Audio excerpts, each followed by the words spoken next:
Hello, and welcome to the very first episode of Indiepocalypse Radio. I'm Andrew. I'm the editor of said Indiepocalypse and the host of the other aforementioned Indiepocalypse Radio. Oh shit, I have my audio on stream. Okay. Don't need to hear my own voice. Not a fan of that, personally. All right, so this is a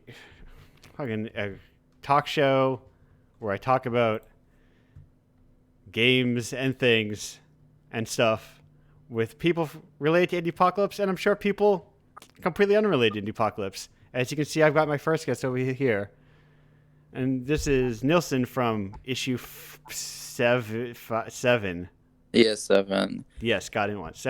Got in one, definitely. Issue 7 of Indiepocalypse with Flaming Million, or is that pronounced Flaming/Million?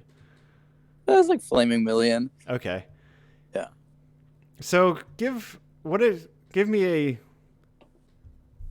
about yourself shortly, though. Well, what do you want to know about me? Give me a brief introduction. I don't know who you are, but not as a person. Give me halfway between explaining yourself as a person and explaining yourself as a brand.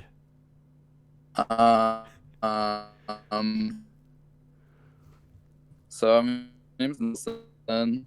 I'm an MFA student. Currently, I run a very tiny, queer game art group called Swamp Babes. I publish my games on itch.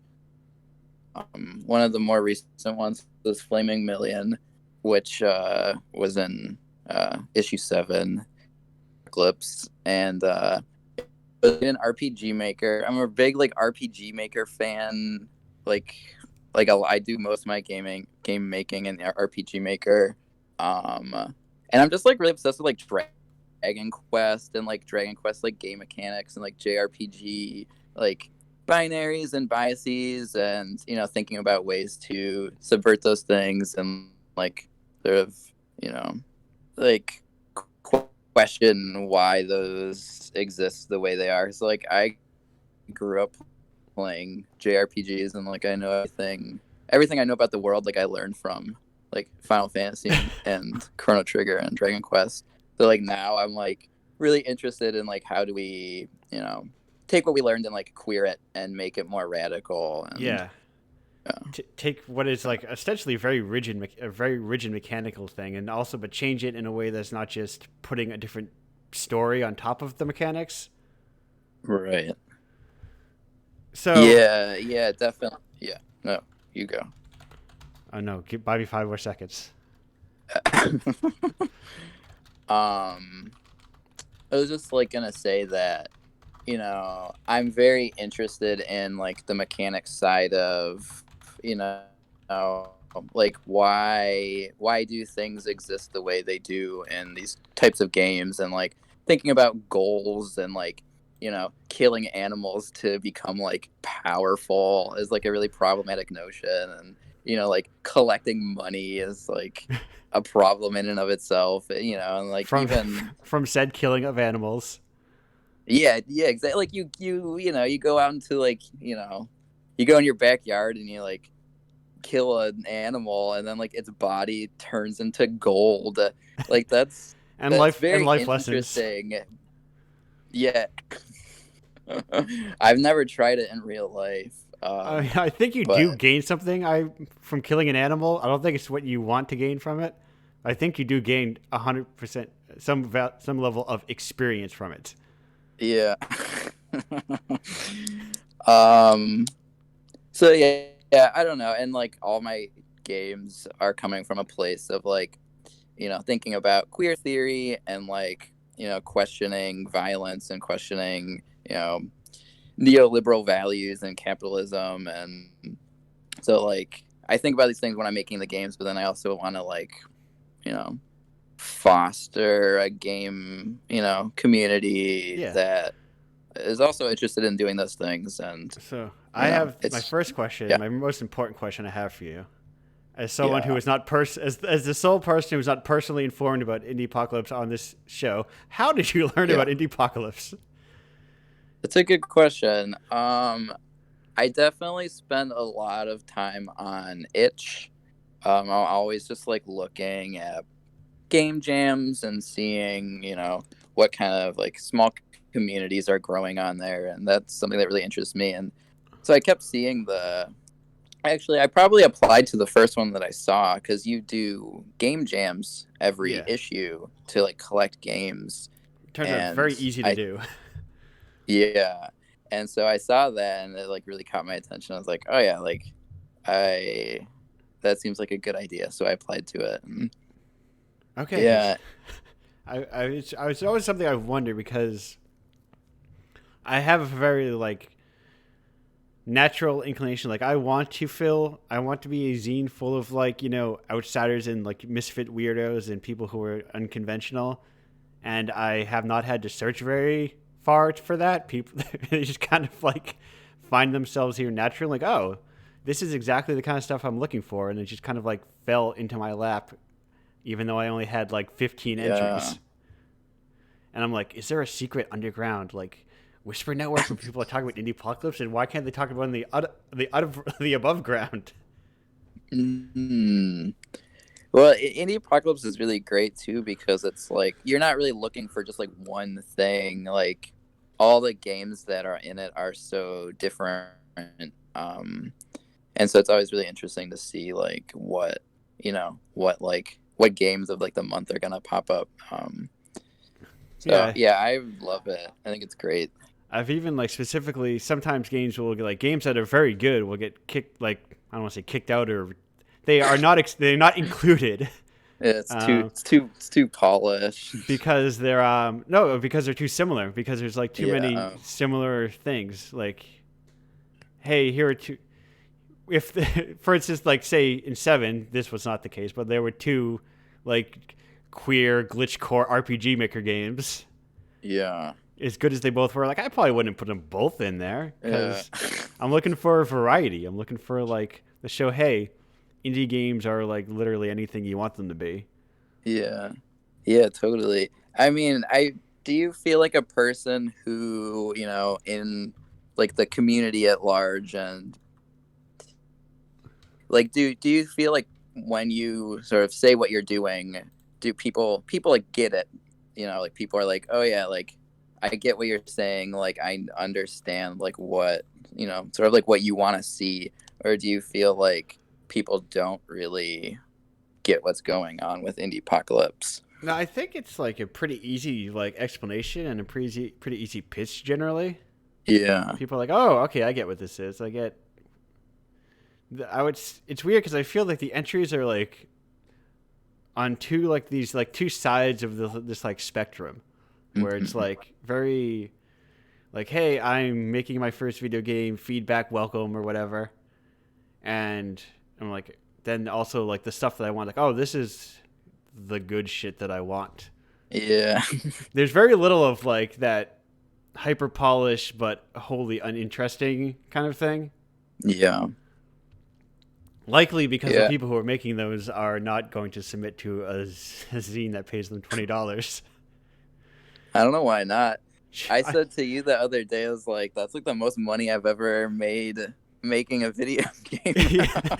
yeah, yeah. I was in an anthology like 6 years ago or something, Yeah. and it was like $40 in terms of like Wow. a one-time payout of like royalties, and I was like, oh, that's.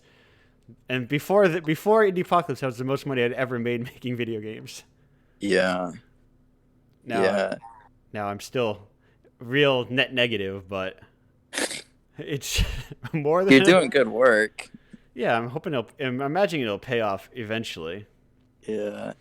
Well, Uh, the reason why I asked about like, do you think that people sort of get what you're talking about yeah, is, so I'm part of this group, Swamp Babes, and we're interested in like showing queer game art in like physical spaces, which we haven't done in a long time because the pandemic's been going on.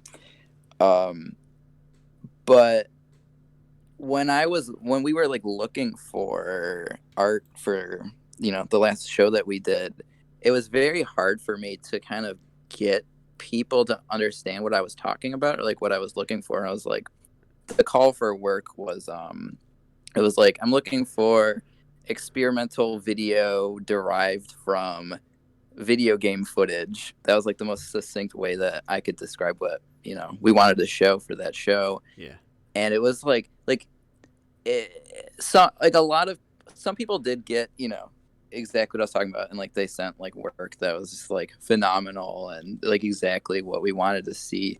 But it was like hard to, you know, we're sort of like art realm and like thinking about also in like this, like it's just like a different mindset. And it was, I feel like it was hard to sort of convey, you know, Yeah, I wonder if that exactly what we were is looking like. for. I wonder if that is partially like. I think the predominant sort of. I guess there's not. Art communities, I think, in games are very disparate and very small. Yeah. So it's hard to just like put like spit a message out to art games, and get the response you're looking for. Yeah. Because like you. Yeah, and then like, yeah, no, what are you gonna say? No, keep going because Yeah. I was just kind of elaborating on the same thing I was saying. Yeah. Well, I was also gonna say like, you know, and then I would throw around the term machinima, and then like Oh people would yeah. like Google machinima, and Yeah. it's like whatever it's like red versus blue, I think is like that Yeah. like Halo machinima that's like Well, very famous. And weren't it's like they like no, like literally that's not what we're talking about. Yeah, I mean to be fair, I think that was like did they what's that hosted or what's that hosted on or like founded machinima.com, Yeah. so Yeah, they got good exactly. SEO. And Yeah. I don't know how Um much there was like ever like machinima that was not. I feel like the term doesn't even exist anymore to some extent. yeah. There's there's like a Milan Machinima Festival, I believe it's what it's called. And they seem interested. I mean, it's like Europe, so like they seem interested in like very like avant-garde, Right. video. But yeah, it was. I did get some really nice pieces though. I mean, there's some really beautiful work that we showed. The show was called Games for Windows, and it was like all these monitors and these windows and like storefronts. Um, Now, was and that there's like, yeah, was there like a page to go with that if people wanted to see that like after the yeah, you fact? can. If you Google swampbabes.org, it'll come right up. Okay. And yeah, you can see all the work. But this is like the most like my favorite work from that show was like somebody had taken a 60 millimeter film camera and just like filmed Super Metroid like really close to the monitor, and it was like the most like beautiful like like feminist like powerful work, and it was like so simple and it's so. And so I actually know the artist who made that work, and she's like very much in the realm of experimental film and video, like knows nothing about games. Yeah. And it was like that kind of like art thinking, I think, led to like that work being so successful. Like I even said to her, I was like, oh, like it's like this great like feminist like video of like Samus, like running, and she is like, oh, like I didn't even know that was a woman. Like I thought that was like a robot, which was that's funny to me. But Well, yeah, it's it does look like a robot though. yeah, no, totally. Samus totally looks like a robot. I guess that's like the the point of Samus. Yeah. But yeah, I mean, and I'm an MFA student. I'm getting my MFA in visual studies at Visual Studies Workshop here in Rochester, and it's like, I'll show up to like I love everything. I love all the students that go there, and it's like a really great community. But it's like I'm like the video game guy.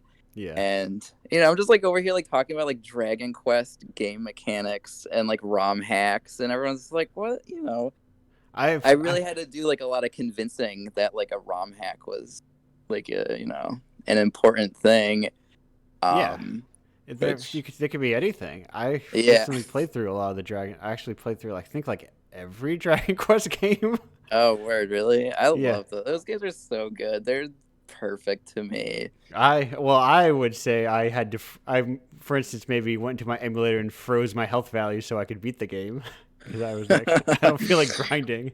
That's fair. Yeah, that's fair. I love one of my all-time favorite video game memories is I was playing Dragon Quest 7 when it was like newer, Yeah, and so I was like very young. And I was like homesick one day from school, and I was just like grinding and like this like pyramid level, and it's like fighting like mummies for hours. And because that game has like a really great class system, so you can like yeah. really grind out your job points or whatever. And I was just like fighting these mummies, and it was really dreamy, and you know it No, was nice. I mean, yeah, I have no problem. Like I in the right mood, I am a big fan of like just like it works to sit down and grind.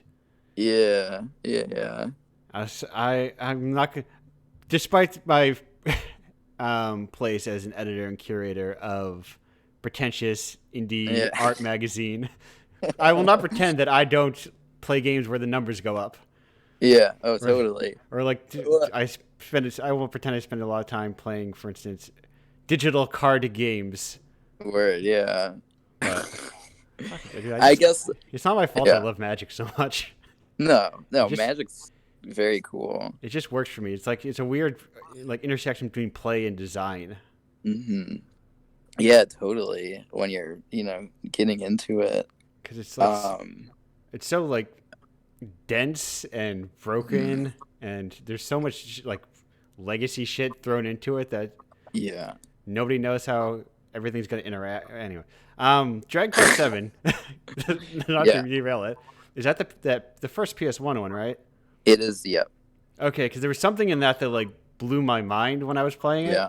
Please tell me. It's very early on. I think it's like in Yeah. the first world you go to when you're traveling with Yes. that woman who turns out to be a monster, Yes. and you can like quit the battle Mm-hmm. and not fight her, Yeah. and then like stand in front of her and stop the guy from trying to kill her. Yeah.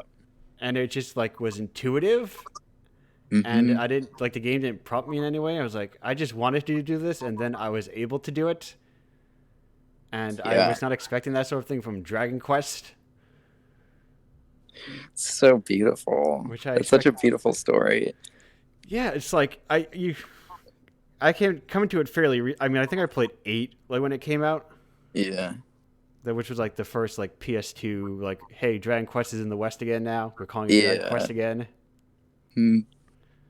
But I was like, I was not expecting like such like interesting game mechanics out of Dragon Quest.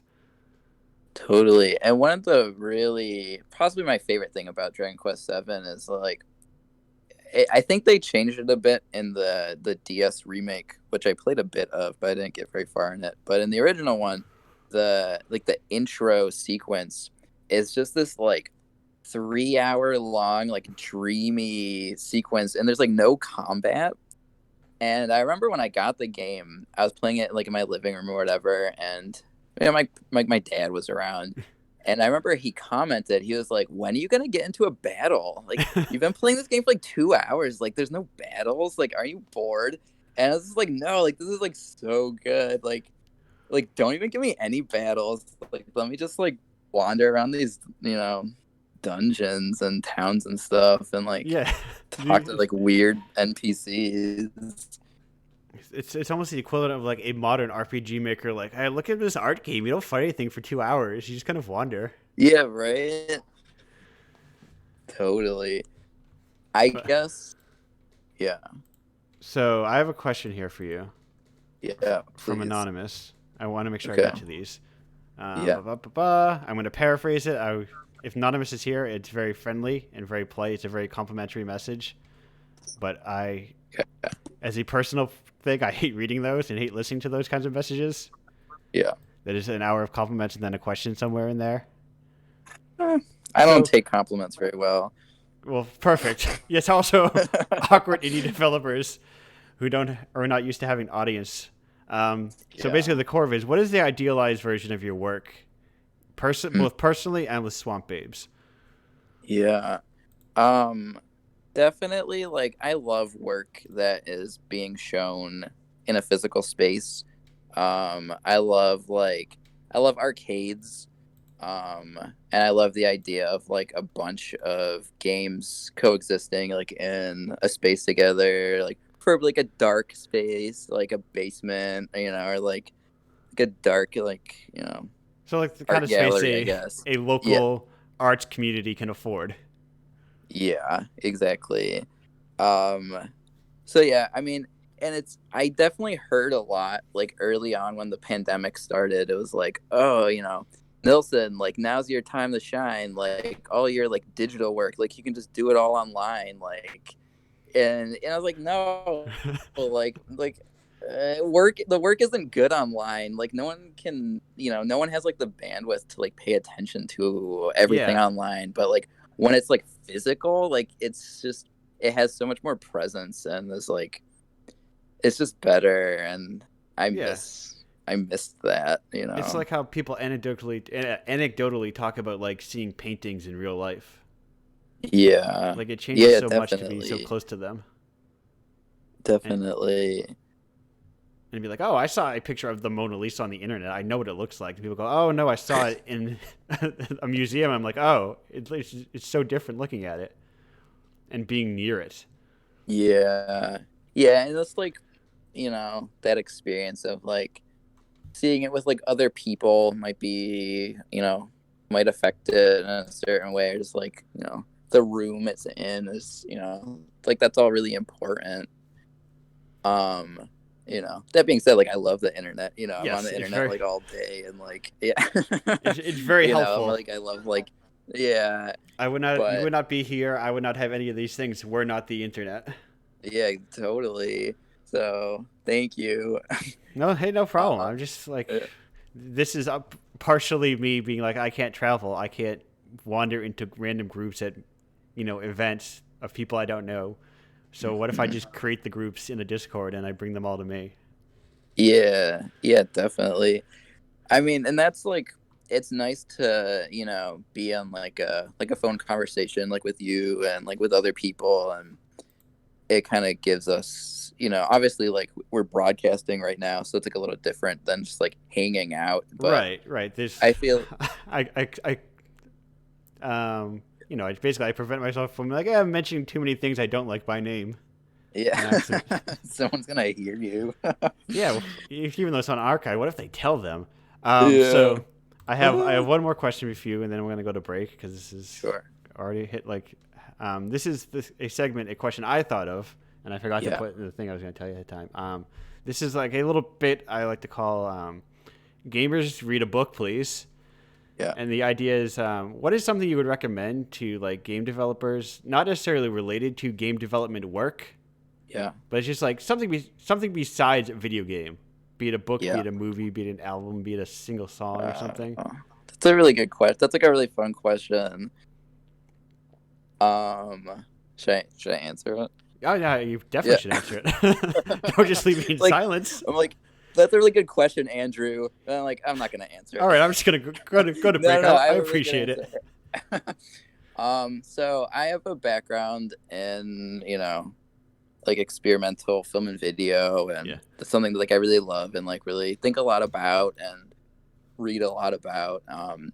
And I feel like, there's this movie that I really love called Wavelength, and I would tell game developers to watch Wavelength and like just like think about that in like terms of your design process, and I would hope that like video games are too designed, I feel like. yeah, and I think And so yeah, yeah, and there's a so whole thing like about like yeah, keep going. Sorry. I don't know, that's okay. Just like you know like design a I don't know, I'm not sure how to truly express what I'm trying to say, but it's Right. like just design something that is like radically designed and is like very difficult like Wavelength is like a very difficult film to sort of sit through and watch. You know, Yeah. it's like it's very long, and it's It's only like, which one are we talking? 1967 or 1983? 67. Oh, that's only 45 minutes. That's nothing. Yeah. That's baby stuff. Please, You ever seen yeah, Jean no, Dielman? please Or watch Jean Dielman? That's it. 4 hours. I mean, I. Oh yeah, yeah. You should. Well, if you're a game developer, you should watch that too. I um, meant but it's my yeah, goal this to sort of mention that in every interview I do, subtly and obscurely, please, yeah, because I feel like I'm too pretentious if I mention it by name. no, please do. But You I said saw to it. me the other day that we should be more pretentious about Yes, I do think we should be games. more pretentious and more like. That's why when I was building this list, I set myself like arbitrary. Like when you make music, it has to be like nothing over 50,000 listens on Spotify. That's the hard Yeah. cap. Or if it is, the people have to be like it has to be like obscure, like like unreleased, like weird B sides or something. Yeah. Because I feel like there's this constant arbitrary like people judging me. If you mention music, Yeah. No, whether they it's exist or not, and I don't think they do. But imagining them gets me motivated to seek out new things. yeah, totally. All right, so we're gonna go to break as I Okay. get ready to go to our next guest. Cool. I have to. Thank you for having me. No, feel free to stick around because Yeah, I will. you're not going anywhere, and my next scene No. has you sticking around still. All right.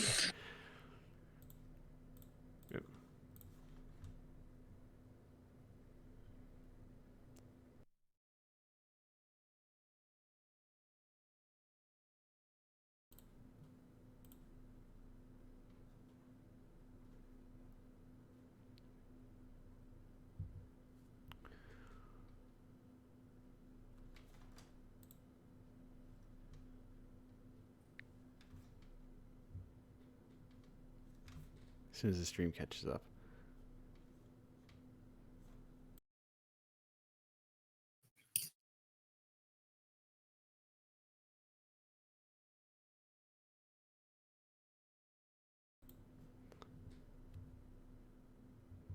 All right, hello and welcome back to Indiepocalypse Radio. That was I think, my only gamer song that I like in at all. And now we are here with Natalie. Hello. Hey, So, um, um, right where I was with the first one. Tell me a little about yourself. I'm an experimental game designer and I make art games and weird software and strange things for the computer. Yeah, that's about it. That's a perfect way to describe it. Yeah. Uh, so, um, you're in like you're an all star in that you're in the majority of the issues at this point. I think compared to anyone else, simply Yeah, because because of the electric scene maker, right?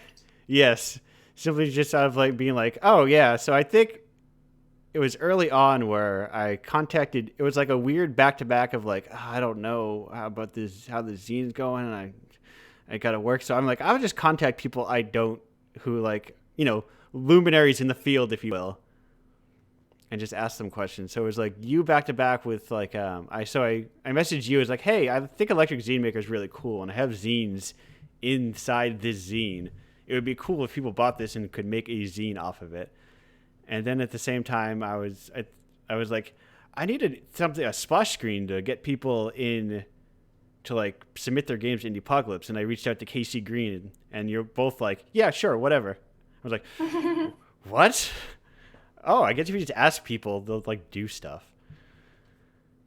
Yeah, but that's so cool too. Like, it's such a great little publication, and it's so cool it's on itch. And it's like, I find it really exciting how much zine stuff is on itch. Like, people are distributing zines on itch, and there's a tiny little pocket there of people doing just zines. Yeah, I think I can't remember if I'm going to say it was a couple of years ago, but I'm sure it was eternity ago at this point that people started like either itch opened it up or people just started putting like comics and zines on itch. Yeah, I vaguely remember that. Yeah, Yeah, it's a and it's long like time ago, but totally. okay, so yeah, There was also like even contacting someone who's going to be in the next issue. They were like, "Oh yeah, we made a zine like about like oh we were going to do something like this," where they also made a zine for one issue 3 years ago or something. And I was like, "Oh, these people are like half these people are cool now." So It's kind of interesting though how much like zines are so part of game culture. Kind of like I'm surprised at how many developers are into that and doing zines or know about zines. Or like that just generally surprises me, the overlap of games and zines. yeah, I think it's part of it. Like there's like this urge because people, at least like the predominant mentality in games, you have to spend 3 years making your Steam purchasable game, and people are like I want to get something out now. And you can make a zine in a weekend, and people will be like, "Yes, that's a good zine. That's what zines look like." Yeah, that and I guess maybe, well, I would almost say it's like a fun part of fan culture, but like the zines I see aren't that much fan zines. They're more like introspective, or if they talk about games, they talk about art games and game theory or game design stuff. Yeah, Yes. I don't know where I'm going with that. That's just a thought. No, I think especially like Electric Zine Maker and your whole like aesthetic helps to encourage that to some extent. So Yeah, it's really sweet to see how people got into that. I didn't think it would take off to the extent that it did, and like it's a tool now that people are using and saying they're learning and stuff. Like it's kind of it's kind of huge to me. yeah, there was someone who I couldn't find a way to contact who made like for a game jam made a game like a game with an Electric Zine Maker. And it was about I forget what it's called, but it was for a game by its cover, and it was about a black cat that I forgot the name of. Yeah, I think I've seen that. And it was like, Sounds oh, familiar. these are cool things, and it's like, oh, I made Electric Zine Maker, and it's like, yes, well, because these things are like, I lost my thought. So anyway, thoughts aside, how we get this is where this comes in, where I ask that question, where I suddenly lose my thought. Okay, so this is from anonymous, and like with Nilson, is a very there's you have access to is a very large compliment in here. Compliments are good. Yes, your games are good. They put themselves down a little, which they shouldn't. You've said everything. So the crux of it is they feel like you've said everything that they would want to say. They don't know what to say, and they're just looking for advice. Yeah, I think I saw that one in the spreadsheet. Like, I think even if you think someone has said everything there is to say, like you have your own unique approaches and your own unique voice to bring to a conversation, and you probably don't even know it yet, and you just got to start. Like, I think the cool part of like a lot of creative movements and all this creative stuff happening, it's like it's a discussion where one person makes one thing and the next person's inspired by it and makes something else, and it's kind of like a forward movement. And it's just like you got to get comfortable with your own uniqueness and figure out how to express that in a way that really works for you. But like, yeah, like you don't ever walk away from something just because like you think it's already been said. Like it's likely that you can probably say it better, Right, or like in a way that is, yeah. Trust me, especially in video games, nothing is stopping people from making the same games that have the same. I don't know how Yeah.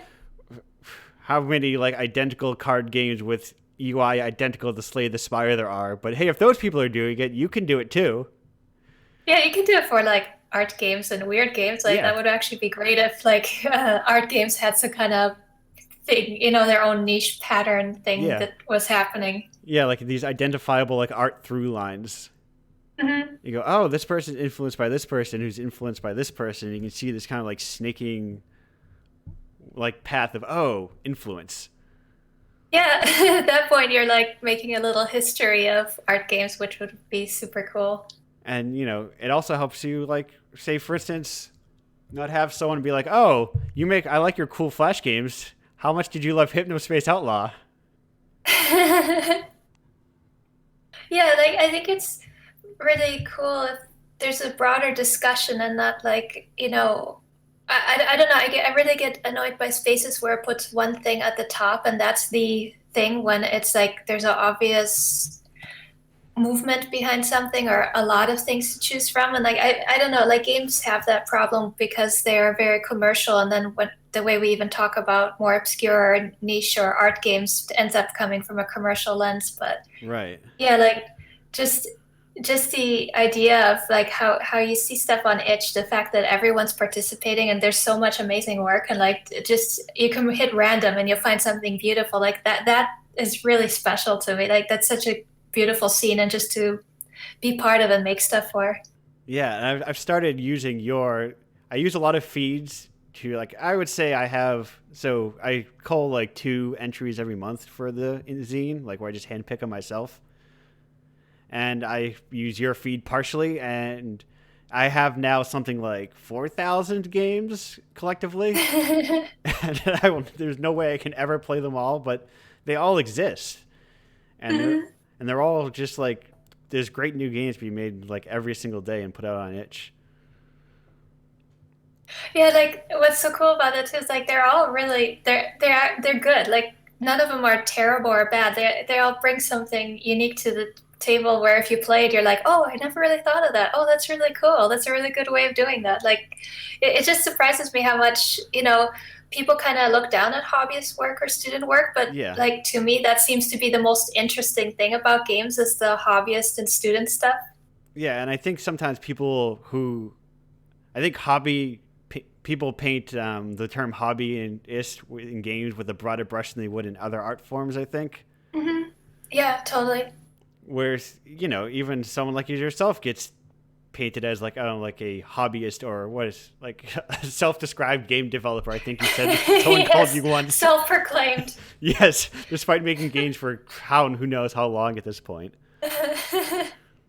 Yeah, I think it's so funny. Like, just yeah, it seems unique to games. Like, just making them isn't enough. You have to be super into the culture and have to be really consuming games hardcore and know triple A things about games and like be a hardcore fan on top of being a dev to I Yeah. don't know count or something. Like where I like the counter movement to that, where people are almost like, I hate games, but I'm still making them. Right.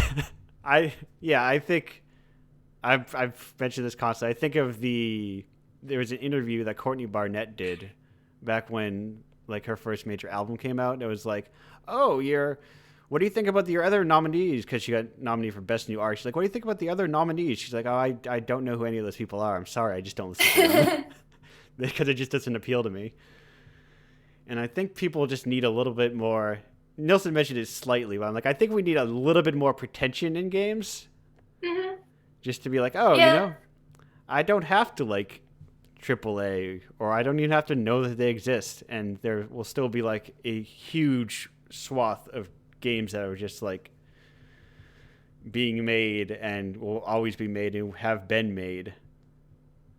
Yeah, like I like that comment. Like to me, it gives me something to think about because to me, like being called pretentious, like no, stop, take it back. Like, like it's a way of looking down, but like actually, it kind of makes sense. Like it's kind of like you form your own little superiority complex Yeah. almost about something that you really love, and like it kind of makes sense because to me, triple A, the gamer, hardcore gamer crowd seems very pretentious, like just how exclusionary it is, but like other aspects of games could actually maybe benefit from a little bit more pride and Right. instead of looking down at it. Yeah, because it's weird to me. It looks like people who are being very pretentious about a McDonald's hamburger. And I'm like, wait, that's not high cuisine. I don't know why you're getting so up on yourself about it. But yeah, so people could, I just wish people would like love the I knew it before it was cool. Just a little bit of that. But there's Yeah, totally. I think it would help devs a lot too, it creates some kind of like meaningful subculture of pockets of fans and stuff. But like that's what's cool about places like Itch or Game Jolt. Like you see a little bit of that starting where that type of game has its own audience now. Yeah. Where before it really didn't even exist at all. It was almost like, what the hell is this? This shouldn't even exist. This is so stupid and strange. It's not, like it doesn't have a place. Now it has a place, and you see there's kind of like a type of player for that specific thing, which I think is super cool. Yeah, and it could have been someone who like previously was like, "Oh, I don't play video games. I'm not interested in Yeah, video totally. games," because they didn't know what video games like were or video games meant to them. They meant a specific Yeah, or thing. like, yeah, the specific thing. Like, it's so cool. Like, I and some friends put on a show called Playdate, and was at the LA Zine Fest yearly. Yeah, And seeing how, like, it's kind of the idea is take games and take them totally outside of games and show them to a crowd that has no idea or context for this kind of stuff. And it's so cool to see how there's so many people that don't know that games can be this way, and suddenly they fall in love with them. Like, games can be meaningful to them too, because they think of games like, I don't know, Counter-Strike, or the yeah, shooters. Like, to them that's what a game is, and they engage with this, and it's like they've discovered something special and that it can involve them too, and they just love it. Like, it's so cool to see that. yeah. The best show, one of the best shows that I've gone to is like TCAF, the Toronto Comics and Arts Festival. The scene up there, Hand Eye Society, like has a section within there, and these are people who are Mhm. there for like an indie comic show, so they're like not a game audience, but then they trickle up there and like, oh, what are these things? And they're just like Mhm. way more open to ideas, and I get less like I did run into less of like the power gamer, if you will, who like picks up the controller and just like, I'm not gonna read anything, I'm just gonna press all the buttons and go really hard fast, and like I and then get confused because you didn't read my instructions for my obtuse game that you need to read the instructions for. But yeah, it's and plus a lot of it I have an open tab for an article that you wrote that I had not read yet, admittedly, but like a lot of game history gets lost just because of technology, Mhm. and I think that's Yeah. I'm sorry, what? no. You're probably going to say, Uh, yeah, Yeah, it's kind of, yeah, it's a topic that I'm really into now because people are asking me to do talks about Flash, and like there's a lot to talk about, in yeah, terms of how easy it is just to eradicate that history. And like we don't really remember Flash properly for what it was because of all the negative PR that we swallowed about it coming from larger corporations that wanted to control a space. So it's like it's interesting to me to see how it could kind of happen again in what we have with games now, because like a lot of our art games are kind of founded in Unity. So yeah, what happens if you remove Unity, or what happens if you start stigmatizing Unity? How easy would it be to destroy this space, or completely eliminate something like itch? Like it's a lot easier to lose this creative freedom and thriving community that we have, that we really think. And looking back at Flash, like I feel like that's a really important thing to learn from, about how easy it is to completely eliminate something and even erase it and discourage you from remembering it. And you don't even remember how good or big something was. right. Even Yeah, so like it's a big topic. yes, even some games like going through the collection are built on like the old Unity web player, which are like Mhm. now like nigh unplayable. Yeah, like it's so sad because with other art movements, there's some kind of tangibility to it that you can't really lose, and Yeah, understanding that you have to document it. Like, it's interesting how you have older movies and those don't really get as easily destroyed, but with games, like in 5 years, it's not playable, and if you're not important enough, no one will have saved it. So right. it's like we eat ourselves up almost with the way technology works, and technology is structured to eliminate old things. It's like we are constantly running in a cycle of kind of consuming ourselves, or not remembering ourselves properly. So it's encouraging to see these discussions happening now about preservation.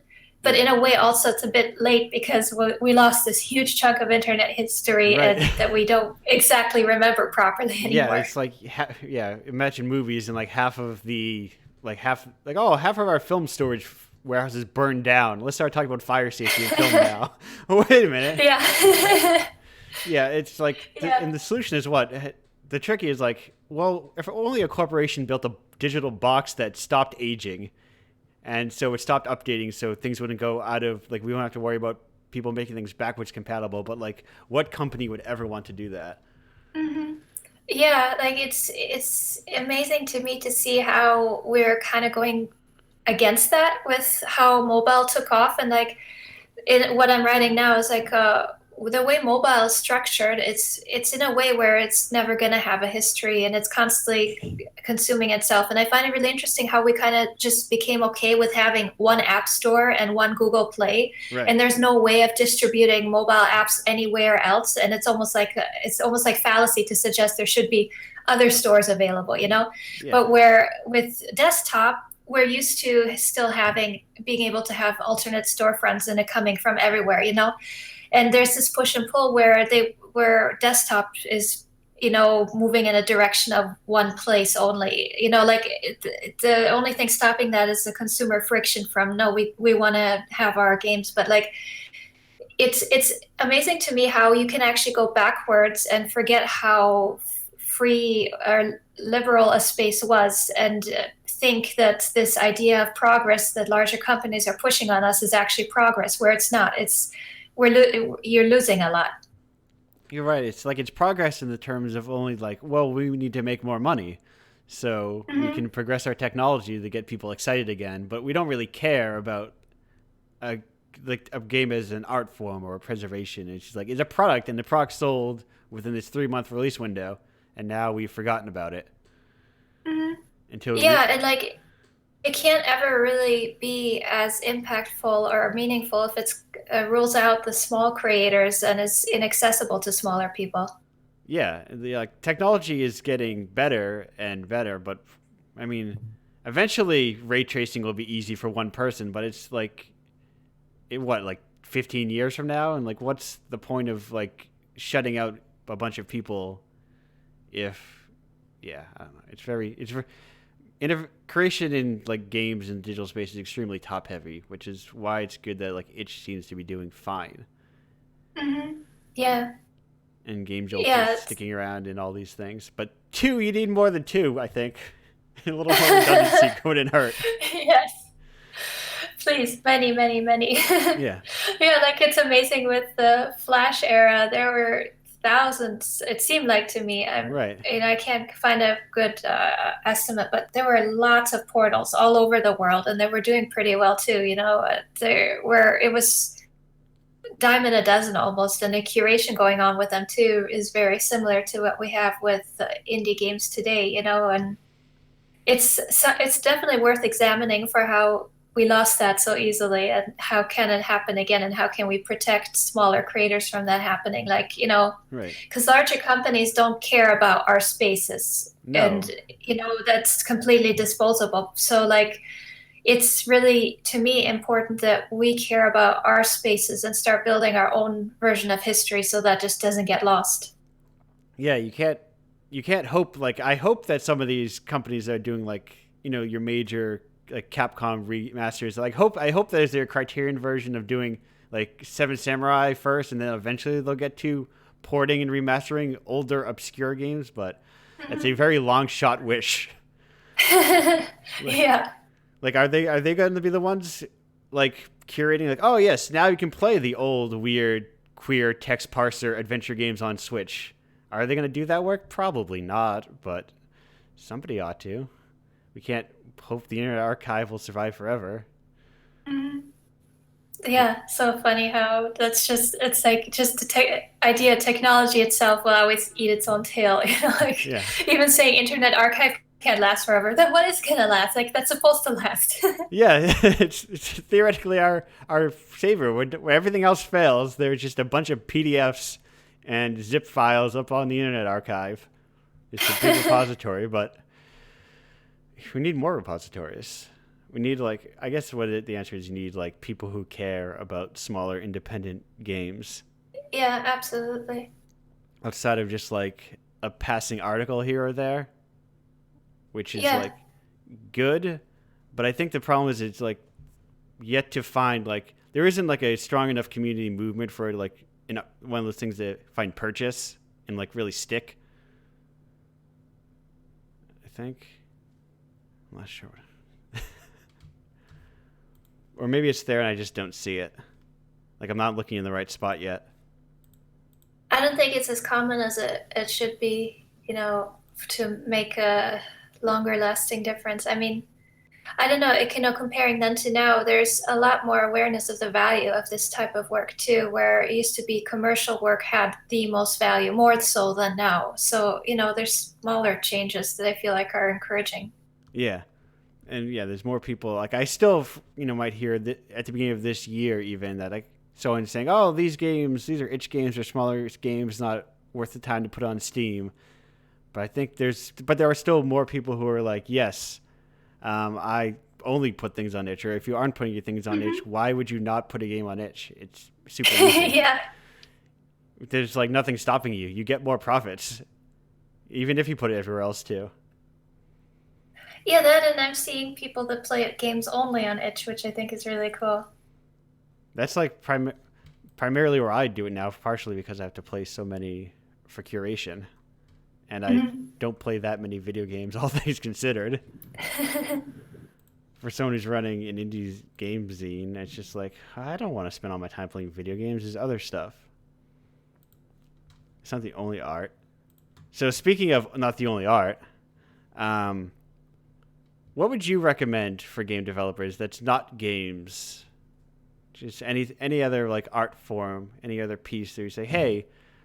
Also, what's a good word for experiencing art? That is the word experiencing sounds too pretentious. Consuming, I hate the sound of consuming art, but Oh God, I would have said experiencing, but you yeah, say that's I, pretentious. So, that is oh, what I say. another word. I don't know if Um, there's another one. Participating in, does that work? Maybe. I'm certainly not going to say consuming.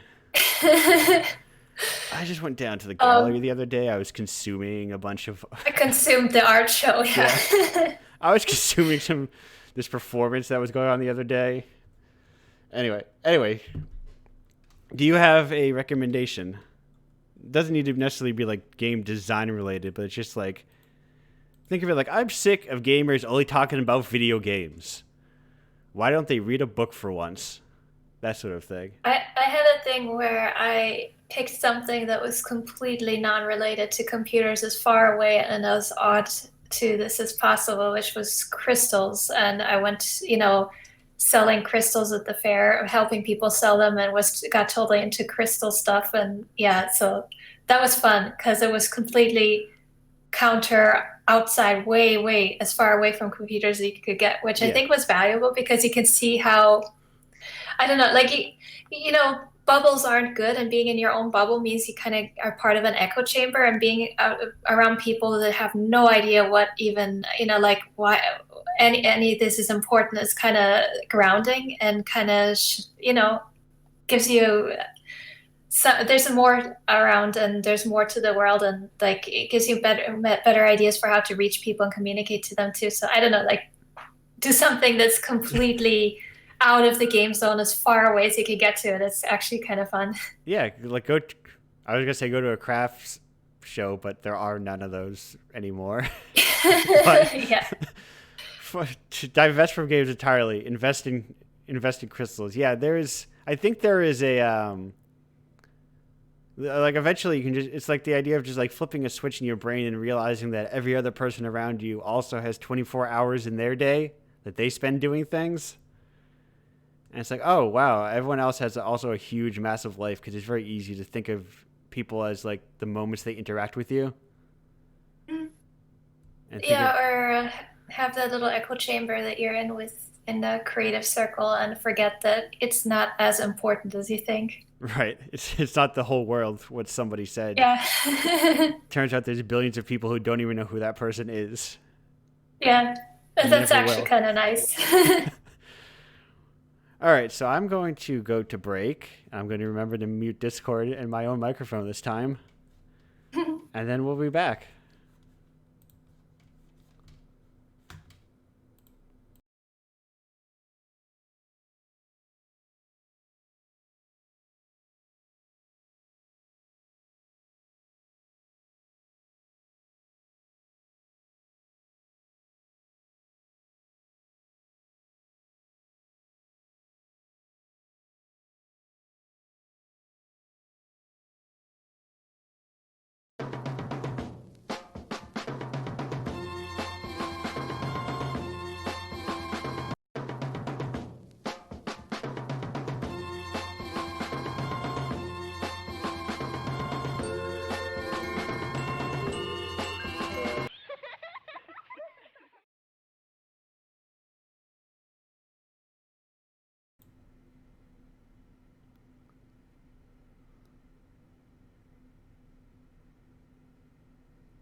Hello and welcome back to Indiepocalypse Radio. I'm here with our third guest from issue 10, Sophie. Hello. Hello, that's me. I'm Sophie. Nice to be here. Yes, I thought about trying to see if I could cut up like a bunch of little Discord things and put little circles next to people so people would know who was talking. But instead, I just trusted that our speech patterns and our accents and our voices would sound different enough. I think we've made it. Yeah, I think we're good. I think we got a sweet. We're not four white men in our mid-30s or whatever on a podcast, so we're good. Nobody would ever listen to something like that. No, never. There's no market. Unbelievable. No, who wants to never hear work. it? So hello. Hello. So I forgot to mention your game was Spare Parts Episode 1. Episode 1 of Spare Parts. Issue number 10. Tell me a little bit about yourself. I am visual novels, more or less. Okay. Spare Parts is a visual novel. I started out making art online in like the mid-aughts, doing a lot of sprite comics, doing a lot of fan fictions posted to the official Nintendo forum. Wow. As forum posts? Oh yes, absolutely. Before I even had like editing, like the ability to edit my posts or anything, I would like the whole thing. You had to make like 2,300 posts or so before they like unlocked the ability to edit your posts on that forum. This is so exciting. So there's this huge like, everyone sort of like spent a lot of time as like the lower ranks, and they're all named after Nintendo creatures and such. Like the lowest rank is like a Cappy from Kirby, and then there's like a Goomba. You had to make it all the way up to Koopa before you got the ability to edit posts. And once you did that, you could make a master thread of all of your, whatever your sprite comic was or your fanfic was. You could put it all into one post and just edit it to put it in there. But until then, you had to sort of just put it on the tail end of whatever thread you had started and hope that people see it. Right. And in my case, often it was all just on the first page because there were not many comments. But I kept doing it anyway. So I did a lot of that. Welcome to video games. The experience is harshly similar. Shortly after that, I started making AMVs. Oh, I think I made one or two in my I made like 35 or so, more or less of the same nature of the same few games. I did like Final Fantasy IX was one I did a lot. Tales of Symphonia. I did. I never played Final Fantasy VII Dirge of Cerberus, but I liked the cutscenes enough to make several AMVs of that to Nightwish. Well, that is like, if you wanted like a nice high res of like your nice edgelord Vincent, that's the best place to get it. Absolutely. It was so good. Most of those have been scrubbed from the internet if we're talking about preservation, because they weren't up on amv.net. No, just YouTube, and then I got canned. Oh. Around the same time my hard drive crashed, so I just lost them all. Oh jeez. But anyway, I'm going a little too far back. I was gonna keep going. Actually, back in the day, if for the Kazakh kids and the LimeWire kids out there, my brother and I would actually download AMVs because it's a more reliable way to get a high quality version of the song and guarantee you were getting the song. I never put my AMVs up on any like file sharing platforms, but I did. The first thing that I ever torrented was Final Fantasy VII Advent Children for the purpose of making AMVs of it. Oh wow! I got Final Fantasy Advent Children when I purchased a PS3 and never opened it. Well, I watched it again recently. It's kind of funny to go back, especially after playing the remake. Anyway. Yeah. Go cutting forward to the later. Yeah. I started making like 2013 probably. I started trying to make a webcomic, and it burnt me out so badly I stopped making a webcomic. And I decided actually what I want to apply my art to is visual novels, because I don't necessarily consider myself an artist first and foremost, even though I've been doing it since I was like very young. I never got a lot of proper art education, I suppose. I've only really just kind of drawn in my sketchbook and what I wanted to draw. which is totally valid. Don't get me wrong. No, yeah. But it's in terms of like making like a whole comic where you're illustrating every single thing, it proved to be a little bit too much for me, and there wasn't enough room to sort of get a lot of text out, a lot of dialogue, a lot of conversations between characters as much as I wanted. So I kind of looked to some of my favorite stories, and at the time and even now, those are visual novels. So here I am. Oh, perfect. So, where was I going? You're on such a good train that I was like, I was just listening. Sorry, I don't want to talk forever. No, I have the same problem where I just got to get started. So, yes, visual novels. So when did you start?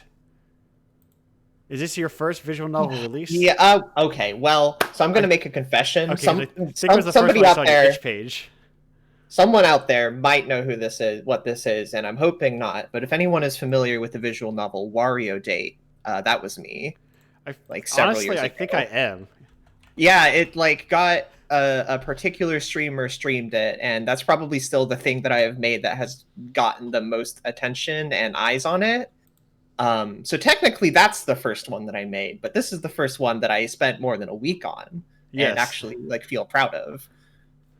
Yeah, that is a whole other issue of like, do those streamers like, especially when they're streaming kind of like, whoa, look at these indie games. Yeah, it was a bit of a, if you forgive the parlance, a cringe stream. Ah, yes. One of those. No, I am familiar with. I've seen a lot of sentiments of like, I got a big streamer played my game, but they played it as like, whoa, indie games are so weird. I don't get it, lol. Drugs, right? Yeah, like what could you have been smoking on when you were making this? And the answer is nothing. That's how nothing. It was just a week of sleep deprived. There was a dating sim game jam that one of my friends was putting on, and I went way over the allotted time. It's supposed to be just a weekend, but I wanted to make a game about you playing as Wario and dating various Mario characters and or stealing all of their wealth from them, and sort of a very loose idea about the sort of push and pull between deciding to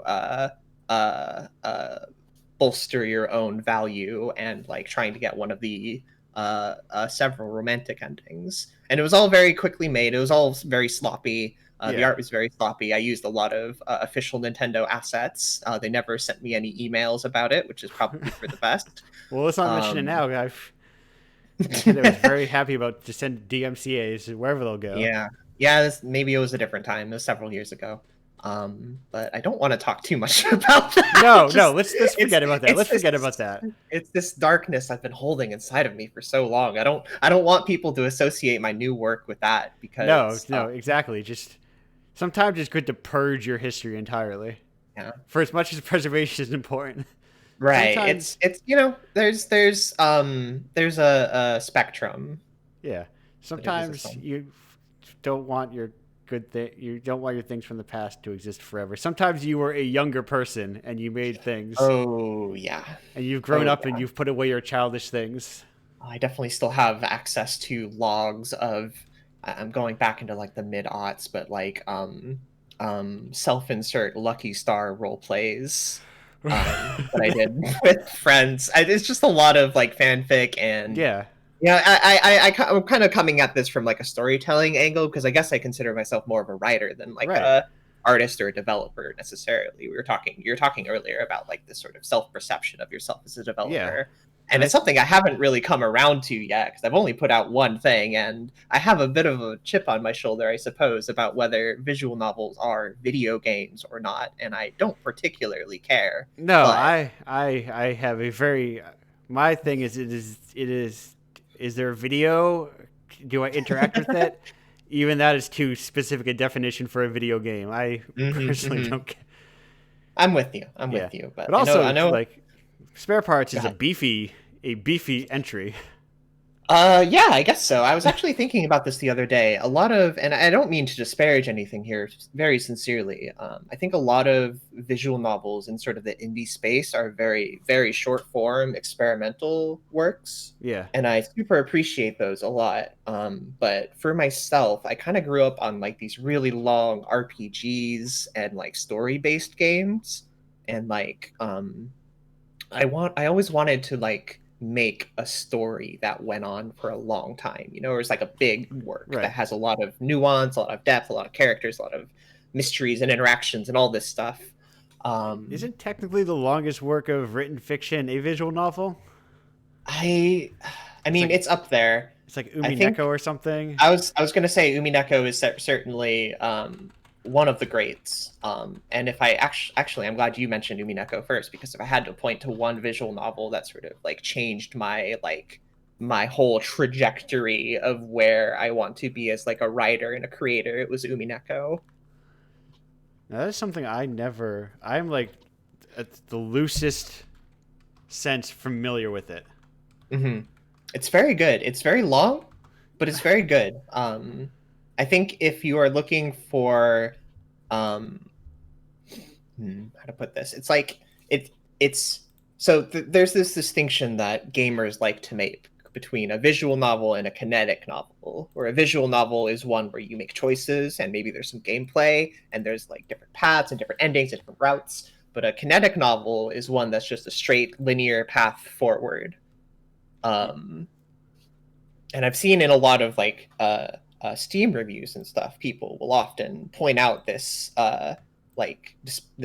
disparity between these two concepts and sort of disparage or like say that a kinetic novel needs to define itself as a kinetic novel. Right, because it's this like very specifically defined subculture that I was aware of those two terms loosely, but not so distinctly that I could have explained them to you. Right. But Umineko, I think, is one of the, I mean, this might be my own bias speaking, but I think it's one of the more highly regarded kinetic novels, as it were, because it is pretty much all of Ryukishi's work. He's Ryukishi 07 is like the main guy who wrote Higurashi and Umineko, a bunch of other stuff. He has pretty strong opinions, and he puts them in Umineko and Higurashi especially about sort of does it really matter that you're like going back and clicking a different button to see more story? To him, the concept of interacting with like a visual novel is sort of like it's the gameplay of a visual novel is less clicking buttons and more having it exist in your head, you know? Right. It's sort of like in Umineko specifically, it's like this very long mystery series where you're supposed to think very critically about like what it's presenting, and it has a lot of things to say metatextually about mysteries and how you engage with a story. And there's a way you interact with them that doesn't work like any other sort of art form. Like the way the information is presented to you is like sort of like a comic, but you can't accidentally read ahead. Yeah, and hopefully you're able to read backwards. Any good visual novel, right? It's built into like RenPy at this point. Yeah, that's what I use for sure. I would imagine if you make a visual novel, no need to build it from scratch. Well, hey, I have some friends who are making visual novels who are building it from scratch, and the results are quite good. But that is not me. I'm also humble writer who can put words into a script and hope for the best. Yeah, no need for you. Sure, could you have more control were you to learn C# or something and build your entire engine? Maybe. I don't know that I have the time. But how much of a difference does it make? Is it like a you difference? Where it's like yes. Did you notice how I made those images move slightly? You see how they slide in this? So. You're joking, but I actually have very specific opinions and very like nuanced, very very, very, very picky ideas about like visual novel feel, you know? Okay, no, Sort of how things not to put you down or anything or anyone else. Like I No, I think wanna that hear about 'em. visual novels are a very accessible genre to make, especially with things like Renpai. Recently, the RPG Maker people put out Visual Novel Maker, which I will say to everyone is no good. Don't use it, but it's there. It's very like if you can write words and you can like path images and export drawings, you can pretty much make a visual novel. And from there, it's kind of dependent on how much you want to like polish it, I suppose. Right. Spare Parts episode 1 is like 3 hours most at max. And I've been working on it for like 3 years. And this is also like, it's not that I've just been working on episode 1. I've obviously been like working ahead as well. But so much of that was just, I don't know how to do this thing in Python. Yes. I don't like this very specific, like this just doesn't feel right. Like when the text box fades in, it just doesn't feel right. I need to fix that. Right. And there's so many little things like that took me forever to sort of piece together in a way I was satisfied with, I guess. Right, because it has to like not take you out. Like it's like it has to not be like, oh, this is a text box fading in. No, it's just another aspect of like the story moving forward. Mm-hmm. And with a visual novel, like the pacing of elements coming on and off screen is kind of everything, you know? Yeah. It's like you can understand it being a little less polished in like an RPG or like a shooter or whatever, because there's like so much else going on. But if with a visual novel, it's like the thing. Yeah, and in some cases, like how a character enters and exits and moves around the scene is like part of their acting. Yeah, absolutely. So it's like if everyone moves very uniformly, everyone moves like, oh, we all move 5 pixels a second or something. Yeah. Across the same plane at the same height. But you can also use that. You can also develop a language of sort of the UI and the movements. And I think that stuff is really interesting. Turns out, no matter what genre and thing you work on, games are very dense. Yeah, that's for sure. You were talking earlier with both of the other two about like wanting game developers to feel a bit more like pretentious about their own work. Yes. And I'm generally not that kind of person, but with visual novels specifically, I feel like I am a little bit. I think it's good. Yeah, I've also I've spent a lot of time going to, I think it's renpai.org and hitting the show me random games button and just downloading some of those and playing some of those. And I like them all. I like them all. They're all fun. Yeah, I think that's an important thing. That's like, hey, let me just click on this random thing. Let me just get something I've never heard of, something that wasn't given to me. I have no preconceived notion of it. Let me just dive right in here. I went for a couple of minutes, for a little while. There was this visual novel I got into I got like 3 hours into it. It was like this dating visual novel. And I picked the guy that I liked and I kept going through it. And then eventually it kind of just ended and it said more coming later. And there was no indication that it was like a work in progress or anything on the page. And I kind of like appreciated that a lot, you know? Yeah. Just like, here's most of something. Right. But, you have to wait 6 more years for the rest of it. But yeah, or they've moved on to something else. Who knows? Right. Work can be unfinished sometimes. Work can be like, oh, I just sketched this out. I have video game sketch. I have so much unfinished work. And that's fine. I've grown to accept that. I have a handful of released games and 3 times as many game folders. Yeah. that are unopened or unacted upon. I have a lot of visual novels I want to read on itch as well. Yeah, turns out there's a lot of stuff on itch, and there's more every single day. Yeah, it's kind of crazy. Yeah, and it's like not even like, oh, well, I only want to try this thing. It's any number of like whatever mood you're in at the time. You're just like, oh, I want something nice and soft. I want something relaxing. I want something that, or it's like, no, I want an edgy teen trying their hardest. Yes, that's always what I want. Their deepest most like cutting it to the core of humanity visual novel they have in them Yes, absolutely. that they will regret 5 years The later. most self-indulgent character designs and writing that you could possibly imagine. If you can't indulge yourself, how will anyone else ever be indulged by your work? Exactly. You're so right. You gotta, I feel like learning to be self-indulgent in your interests and like the things that you care about is like a very vulnerable thing to do, especially as like any sort of like artist or creator. It's like you worry that only you will care about these specific elements of whatever you're working on. But you have to trust that somebody out there will also understand if you're going to be putting it out at all. Yeah. Or maybe you don't want anyone to understand. That's fine too. Personally, I want people to see me. Yeah, there's so much, like, so many other art forms. It's like you like put on an album or watch a movie and like they don't care about this having market appeal. They do not see, but they wanted to make this. Yeah, and those are some of my favorite like games as well. I've only recently started looking around itch. Yeah, I think that's as I was like trying to put mine on. Becoming more common. I think it's a good thing. Mm-hmm. Good for me, hopefully. Good for like I feel like there's a scene slowly building.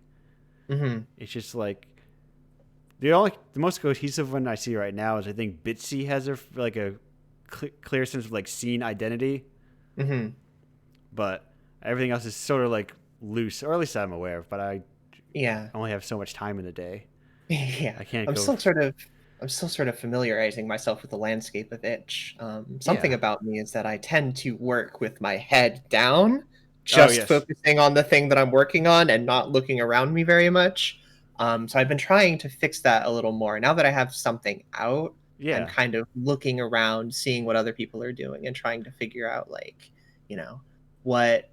what ideas are out there in the space that I exist in right now, and how can I communicate with those in my own work. Right. What are other people thinking about right now? What are other people passionate about right now? Are there like are there clear movements in visual novels that you wouldn't be aware of? Like, oh, here's a clear like maybe there was some influence and then it's like here's a bunch of runoff and here's a bunch of runoff sounds a bit condescending, but you know what I mean. Well, I know what you mean. I feel like I still feel like there's this sort of public perception of visual novels as like, oh, there's like a couple good ones, and the only good ones are the ones made by Western developers that sort of quote unquote subvert your expectations. Oh, the metatextual ones. Yeah, like not like the ones that are made in Japan, which have never done that. No.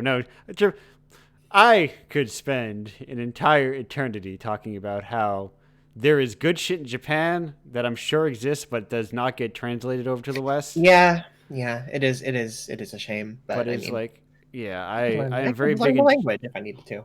Yeah, I am like very big into comics. I'm like there is a vibe that I get when I go to indie comic shows and I can buy people's like indie comics, and Japan has a huge comics culture, so clearly those kinds of things exist also in Japan. Mm-hmm. But very few people are like doing the work to translate them because who wants to buy? How do you market someone's zine? Yeah. The other thing with visual novels is that visual novels are often quite long. I know I was talking about how many short ones there are, and those are good, but people also spend a long time making them because they have a big story they need to tell. Yeah, for sure. And they're like, well, I can't even if you do it episodic, it's like, well, I can't break the episode here. I know. Don't tell me about it. Episode 1 is like 3 hours at most, and like 36,000 words or so. I think episode 1 is. And like... episode 2 is like 90,000 words. Well, now you got all these characters. So far, my script for episode 3 is like 120,000, and I'm not done with it. Well, there's more characters get added. I know. It's I don't know. I need to figure. I need to trim it down, or maybe I don't. I don't know. I'm still figuring it out what I want to do with it. I think video games in general sometimes have a bit of an editing problem. Yeah. Going back to me talking about Ryukishi, which is all I do whenever I talk about visual novels. Umineko and Higurashi are famously very like long, very slow stories. Yeah. That personally, I really like that kind of thing. I like lingering on scenes and characters and thoughts and feelings for like a long time and sort of fleshing them out. Personally, Yeah. But I completely understand if you don't have the time to read 80 plus hours of visual novel. Yeah, and plus, I mean, there's the difference between like lingering in a scene as someone who spoke very much about enjoying a 4-hour movie where nothing happens, but there is like video games sometimes they just don't need to say all the things that they say. No. And I wonder how much of that is like people coming to video games who do not self-identify as writers or come from like a background as a writer. Certainly the bar for writing in video games was a lot lower a little while ago, but it's getting a little higher, I think. Yeah. And I'm not talking about like The Last of Us Part 2 or whatever. I just mean like, I don't know, pacing wise, how it's sort of. Are we talking about The Last of Us Part 2 on the stream here? No. You can tell me about it. I don't know anything about it. Neither do I. I played, I think I played an hour of the first one. I was like, whatever, this game's fine, I guess. Yeah. Unsurprisingly. But anyway. Yeah. So, before we go, before this segment is over. Yes. I could have done that cleaner. What is something that you would recommend to all the gamers out there, all the game developers out there? So I was so stressed out coming up with an answer for this. I didn't think I would find one, but I actually have the perfect one. Okay, good. So there's this musician, Owen Pallett. He's this violinist from Canada, and in like 2011, he made this album called Heartland, and it is about a farmer going on a journey to kill God, and God is him, Owen, the musician. And it spends a lot of time. The more I listen, it's like the first album that really got me to think about like what it means to create like a character or like a world or some kind of art that lives and breathes on its own.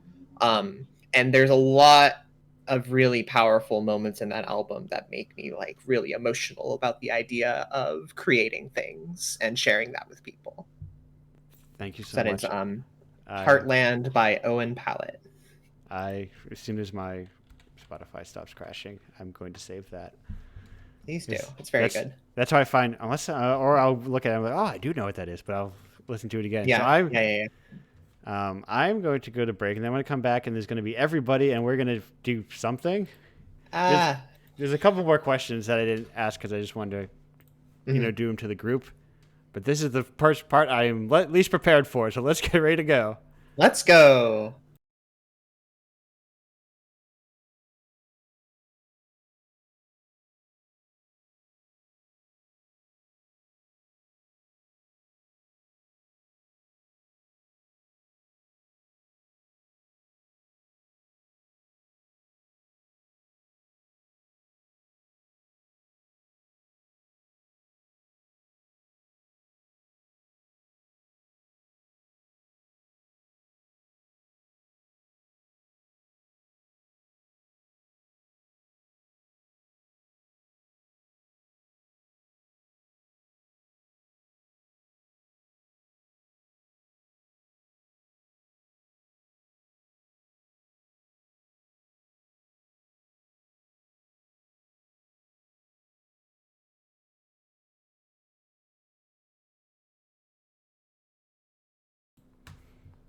Okay, so I think we're now technically live and back. I am just going to trust that the internet is open and they can hear me. Never trust the internet. And that even though I'm looking at Twitch, I am not actually losing any of the stuff that I am saying. So now that we're back, I wanted to have I think in the future when I'm more comfortable with the segment, I like podcasts that end with people playing games. But that's not this. I didn't prepare anything. And people don't know necessarily what they're getting into. Mm-hmm. But so I have 2 questions here still that I wanted to ask of the group. Well, first, I guess 310 and go on from Gen Z that says, how can we listen to you? Is there a link somewhere? Well, I think that you will find that if you look deep within yourself, the link has been there all along. That's a good answer. Yeah. And I truly hope Gen Z found the link within you. So we have another one from Taylor McHugh, and I hope I said that right, who is actually a contributor to, I forget which number of Indiepocalypse, and who was actually part of Wordplay this weekend. Taylor's my buddy. Oh, yeah. Hey, Taylor, if you're watching. Yeah, they'll be on next week, ideally. Oh, cool. But the question is, I guess semi-related to a question I was asking earlier, but I love learning the intellectual roots of artists. So what books, movies, or games are on your shelf, hard drive, heart that influenced you as a dev?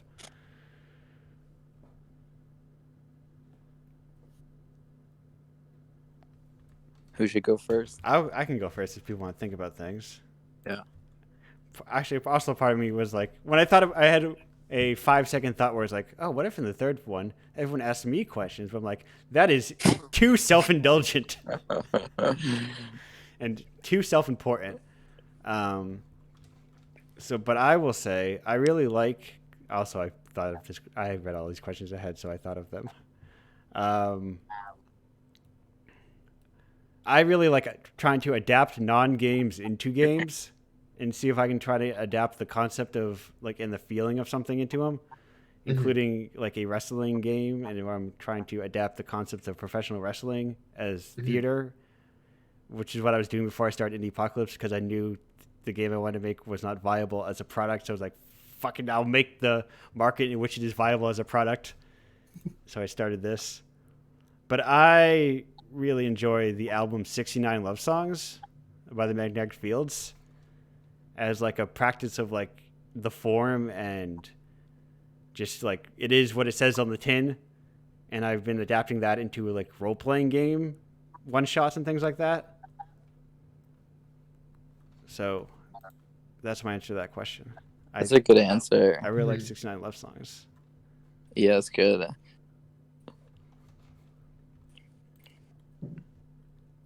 I thought about this a lot. There's a lot of things that have sort of defined the way that I like to tell stories. I talked a little bit about that earlier. Yeah. Umineko. But I think one that came rather recently to me and helped me sort of form how I want to like structure my writing and think of it on like a higher level is Kingdom Hearts 358 over 2 days. Okay. Because it's a game that is basically about taking the format of Kingdom Hearts and turning it into a day job that you do for a year. All right. And after every shift, you go hang out with your friends and try to process trauma and try to figure out who you are. And then a bunch of dramatic shit happens later, and it's sad. And I just really like the vibe of it. As someone who has played Kingdom Hearts 1, 2, and Chain of Memories, can you what is like the rough overview of what 358 is? So it is about Roxas and Axel from Kingdom Hearts 2. Mm-hmm. Still familiar.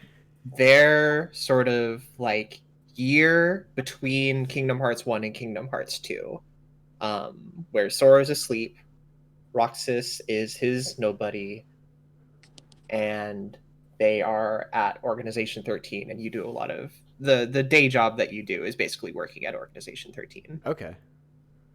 So like what is it in terms of like a game compared to like a Kingdom Hearts? Is it a Kingdom Hearts or is it like structurally? It's a Kingdom Hearts. You do the Kingdom Hearts gameplay in all of the levels. You go to the Disney worlds, you do all that stuff, but it's just like each day you do the mission, and then sometimes after the mission you get to have a nice chat with your friends. Okay. And to me, who has worked at like food service jobs the entire time that I've been like making stuff, it like hit kind of good for me, you know?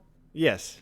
No, I as someone who, let's just say I do not work glamorous work as Indiepocalypse does not fund itself.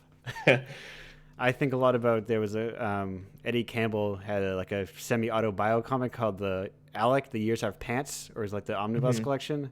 And he talks a lot about how he worked in like a sheet metal factory, and I deeply resonated with me, like his mentality and working there.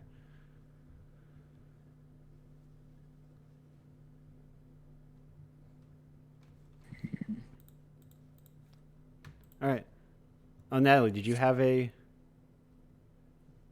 inspiration piece? I guess you would call it. Yeah, well, with the Electric Z Maker, I've been looking back at a lot of old entertainment software and creative stuff for kids and, trying to capture that. And, I guess the most popular one is Mario Paint that I've been going back to a lot. And Leroy or Elroy, I forget which one, but it's like Elroy's costume closet. So, yeah, silly stuff like that. Okay. Yeah, I think I had Simpsons Movie Maker, which was a similar like put animating characters on a scene and make something. All right, and we have one more question here from Duncan. He says, "Do you like chocolate milk?" Sometimes. It's all right. Not a huge chocolate fan personally. Yeah. No, But sometimes. I personally drank sour milk once and have never drank milk since. Oh. Yeah, that's difficult. Not a big milk drinker. All right, so that is now, I guess. Thank you, Duncan. Like I said, the least prepared of a question. Like suddenly, everyone needs to be on, and we all need to start talk and hang out like we're friends, even though we cannot. None of us have probably met before, nor can we see each other and read facial cues. But does anyone else have any questions for anyone else was here that they were thinking of? Well, we've got everyone here before I just say goodbye, stream over. I definitely want to say it was just really great to hear everybody else talking about, what they're into and like what their inspirations are. And it's like a really interesting group of like 3 people to be interviewed in like one show. I would have loved to have been like a listener, just like hearing all 3 of them and be like, oh, like that really gives me a lot to think about, like 3 very interesting, different, practices and set of ideas and skills. And that's just really great. Absolutely. Yeah, there was some great stuff that came up that was inspiring, I thought. Thank you. I was trying to like as make it like I want to make people who make different games and like ideally come from like different like I don't know everyone personally, so I don't know how different they are. I could stumble upon people who make 3 radically different games and have 3 nearly identical personalities. Yeah.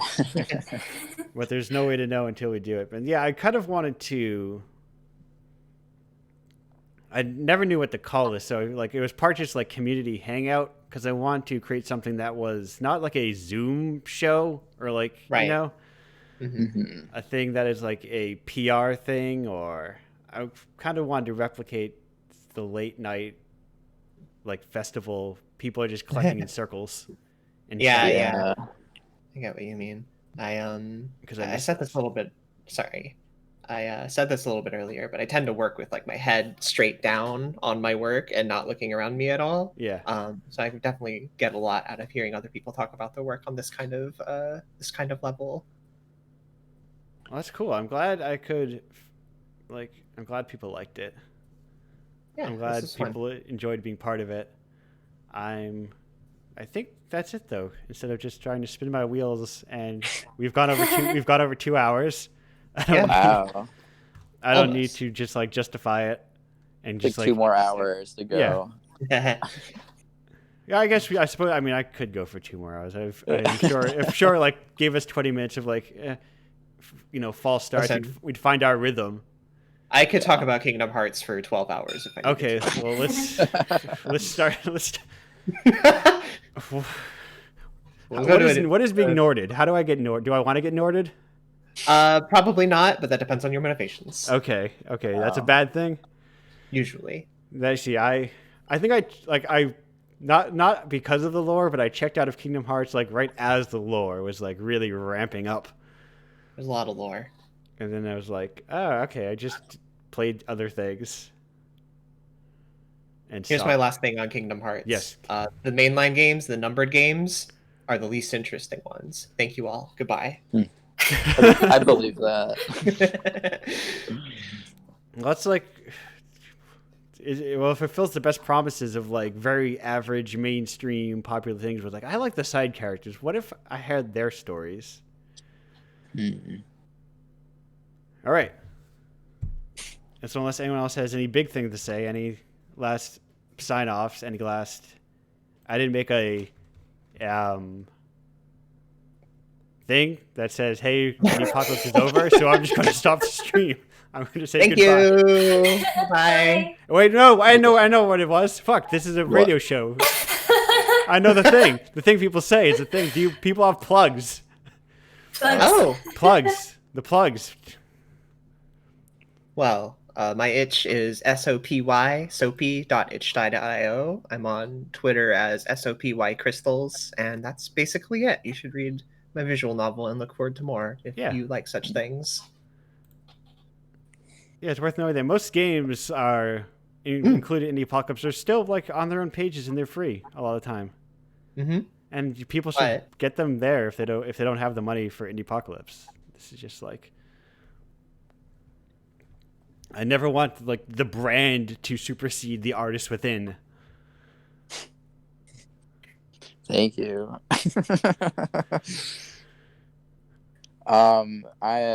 You can find me at nilson.itch.io. It's nilson.itch.io. I don't really use social media, but if you're interested in more of my work, you can also find me at nilsoncarroll.com, and then also Swamp Babes. You can find swampbabes.org. And if you have like any sort of like queer art game projects, I'm always down to see them. And then, hopefully one day when the world opens back up, I would love to start, showing that kind of work again in like real public spaces. Yeah. So definitely, hit me up, please. Yeah. If I learned anything from Indiepocalypse, it's just like send cold emails. People will sometimes respond to you. Totally. I should probably plug too, right? Yeah. You can look up the Electric Zine Maker and go make a zine in it. Okay. Yeah, I mean, it works as intended. So, all right, everyone, goodbye. I'm going to click stop streaming. I hit stop streaming. Okay. Oh, shit. It's saying stopping stream. Okay, stream stopped. All right. Wonderful. It's still going. Oh, no, we can't get out. Oh, shit. I'm living the Twitch Does life. it have to go on for another 2 hours? No. Oh, I want to say thank everyone for the follows. Hey, thanks for the bits, everyone. Thanks for the bits. Thanks for the bits. What's up? No. I don't know. I don't begrudge the people who do that because that's Twitch culture, but yeah. fuck, It's how you do it as a career. Yeah, I find it exhausting.